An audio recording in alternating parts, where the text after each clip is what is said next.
విక్రమాదిత్య వాళ్ళ నాన్న హాస్పిటల్లో చావు బ్రతుకుల్లో ఉన్నాడని తెలిసి విక్కీ అయితే పరిగెత్తుకుంటూ వచ్చి వాళ్ళ నాన్న దగ్గరికి అయితే వెళ్తాడు. ఇంతలో దివ్య అయితే నాన్న నాన్న అంటూ ఏడుస్తూ ఉంటుంది.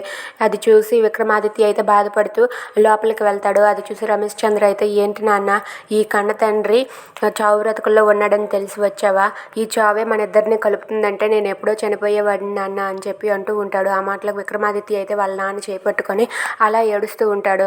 అది చూసి పద్మావతి అరవింద కూడా ఏడుస్తూ అతను ఇప్పుడు ప్రాణాపాయ స్థితిలో ఉన్నారు అని చెప్పి అనుకుంటూ ఏడుస్తూ ఉంటారు. ఇంతలో రమేష్ చంద్ర అయితే ఇలా అంటూ ఉంటాడు, నాన్న విక్కీ ఒక్కసారి నన్ను నాన్న అని పిలవవా అని చెప్పి అంటూ ఉంటాడు. ఆ మాటలకు విక్కీ అయితే వాళ్ళ నాన్న చేయి పట్టుకొని ఏడుస్తూ నాన్న అని పిలుస్తాడు. అది విని రమేష్ చంద్ర అయితే నాకు ఇప్పుడు మనస్తృప్తిగా ఉంది నాయన అని చెప్పి విక్కీని దగ్గరికి తీసుకొని విక్కీ నుదుటిపైన ముద్దు పెడతాడు. అది చూసి విక్రమాదిత్య అయితే నాన్న మీకు ఏం కాదు నేనున్నానని చెప్పి హామీ ఇస్తాడు.